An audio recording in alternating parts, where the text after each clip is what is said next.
Welcome to Dig In Boot Camp. It's been a very dry year in Chicago, and a lot of you like to keep your lawns looking green. Well, I'm here to tell you that you should give it about an inch of water a week. Now, if it gets hotter, for every 10 degrees over 75 degrees, you're going to add half an inch. So if you're at 95 degrees, it's going to be evaporating at a rate that you want to give it an extra inch of water per week. What Jennifer and I like to do is do it in increments. So maybe half an inch one part of the week and then half an inch later, so that it doesn't all transpire or actually evaporate at once.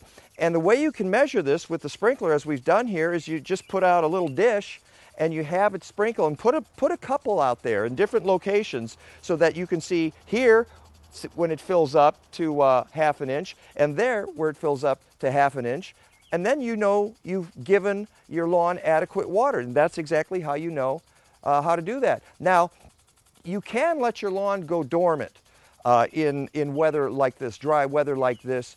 These are cool season grasses, and they're built to withstand some dormancy, and then when it rains again, they'll pop back. Obviously, if they're dormant too long, they will die, but generally, if it's not the whole summer, once we get a little bit of rain, they'll bounce back.